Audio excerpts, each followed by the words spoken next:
ఇంత అందమైన ప్రదేశం ఇది, నిజంగా ఎన్ని రోజులు నేను ఈ ప్లేసెస్ని మిస్ అయ్యాను అని చెప్పి చాలా బాధగా తన అన్నీ చూస్తూ దేవుని సృష్టిని చాలా పొగుడుతుంది. ఎంత చక్కగా చేసావు యేసయ్యా ఈ లోకాన్ని అని చెప్పి తనలో ఉన్న బాధనంతా పోగొట్టుకొని చాలా సంతోషంగా ఎక్కడికి వెళ్ళింది, ఇంటికి వెళ్ళింది. పిల్లలు ఇంటికి వెళ్ళి పడుకున్న తర్వాత తనకు ఒకే ఒక ఆలోచన వచ్చింది. పడుకున్నది సడన్ గా లేచింది, నిద్రలో లేచి మమ్మీ డాడీ అక్క ఒకసారి నా దగ్గర ఆ అందమైన ప్రదేశాలు ఏమైతే చూసిందో, తన కళ్ళకి ఏమైతే అందంగా చూసిందో అవన్నీ చక్కగా పెయింట్ చేయటం మొదలు పెట్టింది. పిల్లలు చాలా చక్కగా పెయింటింగ్ వేయగలదు. నిజంగా మనం చేతులతో వేసిన ఇంత చక్కగా పెయింట్ చేయలేం, అంత చక్కని పెయింటింగ్స్ని తను వేస్తూ ఉంది. అయితే అంతకుముందు ఒక ఆంటీ తనని విజిట్ చేయడానికి వచ్చారు కదా, ఆ ఆంటీ కూడా మళ్ళీ ఇంకొకసారి వచ్చారు. రాగానే ఆ ఆంటీతో చెప్పింది, aunty thank you so much for your advice. మీరేమన్నారు, నువ్వేం చేయగలవో అది చేయమన్నారు కదా, ఇదిగో ఆంటీ నేను పెయింటింగ్స్ చేయగలను, ఈ పెయింటింగ్స్ అన్నిటితో నేను యేసయ్య గురించి చెప్పగలను. ఇదిగో ఇక్కడ చెట్లన్నీ చూశారు కదా, దీనితో నేను సృష్టి గురించి దేవునికి చెప్పగలను. ఇంకా చాలా చక్కని జంతువులు ఉన్నాయి కదా, దీంతో నేను నోవా తెలుసు కదా, నోవా ఓడలో ఎన్ని జంతువులు వెళ్ళి ఆ లెసన్ని నేను పిల్లలకి బోధించగలను, లేదా ఆ సండే స్కూల్ టీచర్స్కి ఈ పెయింటింగ్స్ నేను ఇవ్వగలను అని చెప్పి తను చెప్పినప్పుడు ఆంటీ చాలా సంతోషపడ్డారు. అర్రే జోని, అసలు ఎంత మంచి పని చేసావో తెలుసా, నువ్వు ఎంత చక్కని పెయింటింగ్స్ వేసావో తెలుసా, ఇలా నీ రూమ్లోనే ఉండడానికి వీల్లేదు, నువ్వేం చేస్తావంటే ఒక మంచి ఎగ్జిబిషన్ని స్టార్ట్ చేయి, నీ పెయింటింగ్స్తో ఒక హాల్ని రెంట్కి తీసుకో, ఆ హాల్లో చక్కగా ఇవి పెయింటింగ్స్ అన్నీ ఎగ్జిబిషన్ లాగా పెట్టు. అలా పెట్టినప్పుడు చాలా మందికి నువ్వు ఇన్స్పిరేషన్గా ఉంటావు, ఆ పెయింటింగ్స్ చాలా మందికి ఉపయోగపడతాయి, కావలసిన వాళ్ళు వాటిని తీసుకుంటారు అన్నప్పుడు ఆ ఆలోచన ఎవరికి నచ్చింది, జోనికి నచ్చింది.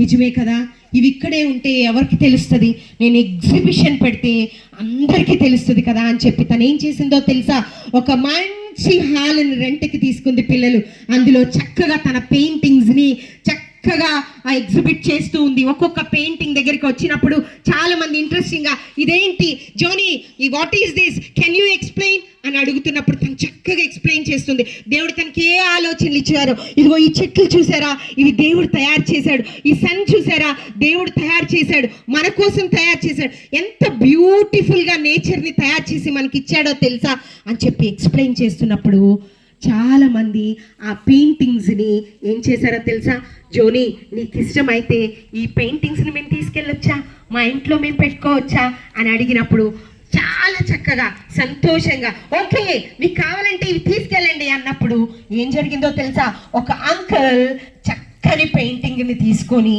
మీరు నమ్మరు పిల్లలు, $20 తన చేతిలో పెట్టారు. తన చేతిలో పెట్టినప్పుడు తనకి ఏం అర్థం కాల, నేను ఇవి అమ్మను అంకుల్, ఇవి నా సొంతం, నేను ఇవి ఇలాగే ఉంచుతానంటే లేదు జోనీ చాలా బాగున్నాయి, ఇవి చాలా మందికి ఉపయోగపడాలి, ఇదిగో ఈ డబ్బులు తీసుకొని ఈ పెయింటింగ్ నాకు ఇవ్వు అన్నప్పుడు అలాగే తన ఆ పెయింటింగ్ని ఆ అంకుల్కి ఆ డబ్బులు తీసుకొని ఇచ్చింది. పిల్లలు ప్రతి ఒక్కళ్ళు పెయింటింగ్ తీసుకెళ్తున్నారు, అసలు తను ఊహించనంత డబ్బుని తనకి ఇస్తూ ఉన్నారు. చాలా సంతోషం అనిపించింది, చాలా హ్యాపీగా ఫీల్ అయ్యింది. తనకు డబ్బులు అవసరం లేదు, కానీ దేవుడు తన చేతిలో ఆ ధనాన్ని పెడుతూ ఉన్నప్పుడు, ప్రభా ఈ డబ్బులు నాకు ఎందుకు ఇస్తున్నావో తెలియదు, కానీ ఆ ఆంటీ చెప్పినట్లు దీనికి కూడా ఒక పర్పస్ ఉంది, ఒక ప్లాన్ ఉందని నేను నమ్ముతున్నాను యేసయ్య అని తీసుకుంది.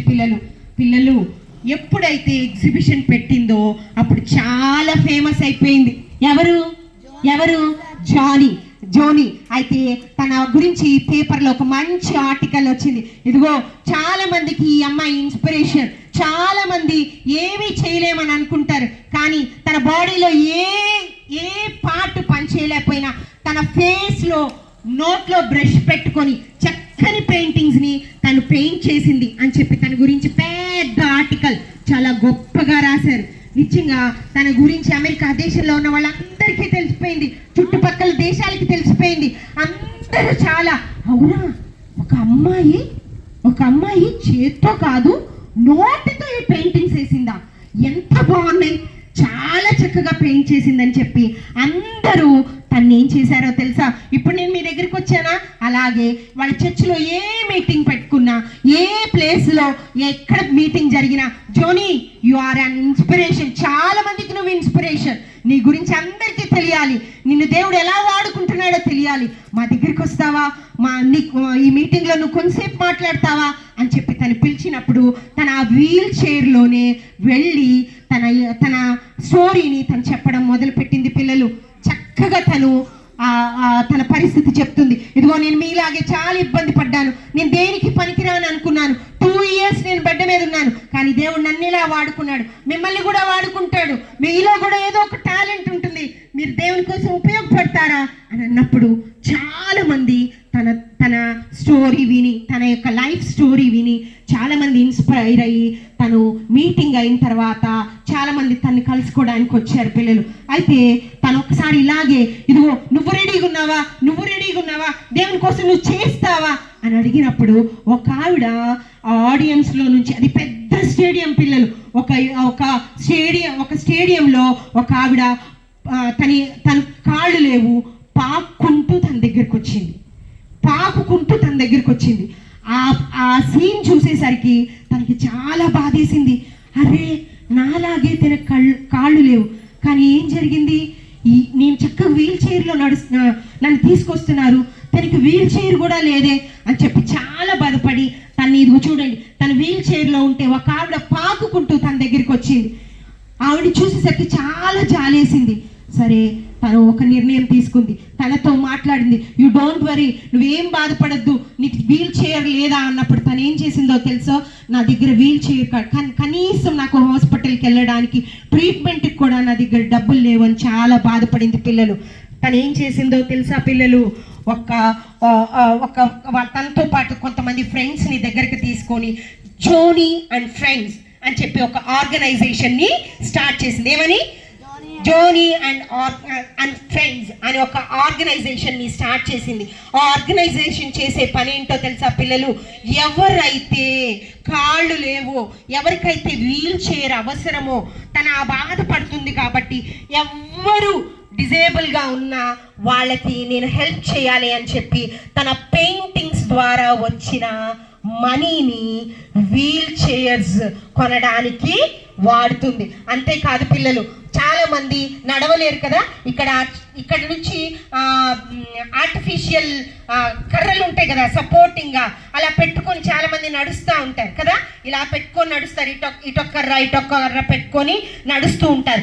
అలాంటి వాళ్ళకి ఇదిగో చక్కగా ఆ కర్రలు, నడవడానికి కావలసిన కర్రలు, వాటన్నిటినీ తన ఫ్రెండ్స్ ద్వారా ఎవరైతే ఉన్నారో అమెరికా దేశంలో చుట్టుప్రక్కల వాళ్ళు ఎవరైతే ఉన్నారో వాళ్ళందరికీ సప్లై చేయడం మొదలుపెట్టింది. తను ఒకే ఒక్క అమ్మాయిని చూసి ఇన్స్పైర్ అయింది. పిల్లలు తను 1 సంవత్సరంలోనే 1,45,000 వీల్ చైర్స్ని తను స్పాన్సర్ చేసింది. ఒకసారి గట్టిగా చప్పట్లు కొడదామా? ఏమనుకుంది తను, నా వల్ల ఏమీ కాదు, నేనేం చేయలేను, నేను దేనికి పనికిరాను అని అనుకున్నాం. చిన్న పాప ఇప్పుడు అమెరికా దేశంలో పిల్లలు ఎక్కడ మీటింగ్ జరిగినా అక్కడికి ఎవరిని పిలుస్తున్నారో తెలుసా? జోనీ లైఫ్ హిస్టరీ విని, అంటే లైఫ్లో జరిగిన సంఘటనలు విని చాలా మంది డిప్రెషన్లో ఉండి నాకెవరు లేరు, నేనేం చేయలేను, నా వల్ల ఏం కాదు అనుకున్న వాళ్ళు దేవుని కోసం వారి హృదయాలను సమర్పించుకుంటున్నారు. ఇదిగో కాళ్ళు పనిచేయని అమ్మాయి, చేతులు పనిచేయలేని అమ్మాయి, వీల్ చైర్లో ఉన్న అమ్మాయి దేవుని కోసం ఎంత చేయగలిగినప్పుడు నేనేమైనా చేయగలను అని చెప్పి అక్కడున్న వాళ్ళు చాలా మంది ముందుకు రావడం స్టార్ట్ అయింది. ఏంటంటే ద అన్ఫర్గెటబుల్ స్టోరీ. ఏంటిది? ద అన్ఫర్గెటబుల్ స్టోరీ అనే బుక్ని తనే రాసి ప్రింట్ చేసింది. పిల్లలు అమెరికా దేశంలో ఇప్పటికీ ఒక మూవీని వేస్తారంట పిల్లలు. ఆ మూవీ ఎవరిదో తెలుసా? జోనీ జీవిత చరిత్రని ఒక సినిమాగా తీశారు, ఒక పిక్చర్గా తీసి అందులో హీరోయిన్ ఎవరో తెలుసా? జోనీయే నటించింది. జోనీ యొక్క లైఫ్ హిస్టరీని వాళ్ళు ఏం చేశారు, ఇప్పటికీ సంవత్సరానికి ఒక్కసారి ప్రతి స్కూల్లో, ప్రతి కాలేజ్లో వాళ్ళు పెద్ద మానిటర్ మీద వేస్తూ ఉంటారు, పెద్ద స్క్రీన్ మీద వేస్తూ ఉంటారు పిల్లలు. అలాగే తను ఎక్కడికి వెళ్ళినా చాలా మంది ఇన్స్పైర్ అయ్యేవాళ్ళు. అయితే ఇప్పుడు మనకి టీవీలో, రేడియోస్లో చాలా మంది మాట్లాడుతూ ఉంటారు కదా. అయితే చాలా మంది ఇన్స్పైర్ అయ్యి వాళ్ళ జీవితాన్ని దేవునికి సమర్పించుకుంటున్నందుకు అమెరికా దేశం వాళ్ళు జోనీని పిలిచి ఒక విషయం అడిగారు. జోనీ, ఇదిగో అమెరికా దేశంలో రేడియోలో వచ్చే ప్రసంగాల్లో నీ కోసం మేము 1 minute, ఓన్లీ 1 minute మీకు ఇస్తాం. ఆ 1 minuteలో మీరు ఏమైనా చెప్పగలరా అన్నప్పుడు తను చక్కగా యాక్సెప్ట్ చేసింది. 1 minuteలోనే తన దేవుని కోసం ఏం చెయ్యాలో, తన జీవితాన్ని ఎలా సమర్పించుకుందో తను చెప్పడం మొదలుపెట్టింది. ఇప్పటికీ తను 35 years, 35 సంవత్సరాలుగా తను ఇప్పటికీ కూడా తను ఇంకా రేడియోలో ప్రసంగాలు చేస్తూ అనేకుల్ని ఇన్స్పైర్ చేస్తుంది. 1 minute నుంచి ఇప్పుడు తనకి ఎంత టైం ఇచ్చారో తెలుసా? 5 minutes టైం. 5 minutesలో తనేం చెప్పగలదో, తనేం చేయగలదో దేవుడికి అన్నీ చేయడం తను మొదలు పెట్టింది. పిల్లలు, తనని అందరూ అనుకున్నారు తనకి వివాహం జరగదు, తన్నెవరు చేసుకోరు అనుకున్నారు. కానీ తన్ని చార్లెస్ టడా అనే వ్యక్తి తను పెళ్లి చేసుకున్నాడు. పిల్లలు, చక్కగా టడాగడు చాలా మంచి అబ్బాయి. ఆ అబ్బాయి చక్కగా తను ఎక్కడికి కావాలంటే అక్కడికి తీసుకొని వెళ్తాడు.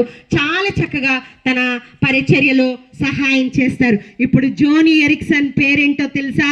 జోనీ ఎరిక్సన్ టడా. ఏం పేరు? జోనీ ఎరిక్సన్ టడా. నేను సజీవ సాక్ష్యంగా ఉండాలి. నువ్వేం చేస్తావో నాకు తెలియదు. నువ్వు నాకు ఈ క్యాన్సర్ ఉన్నా కూడా నేను నీ కోసం పనిచేస్తాను, ఖచ్చితంగా నేను నీ కోసం పనిచేస్తాను అని చెప్పి తన హస్బెండ్ సపోర్ట్తో తనకున్న క్యాన్సర్ని సైతం జయించింది. పిల్లలు, గట్టి క్లాస్ కొడదామా.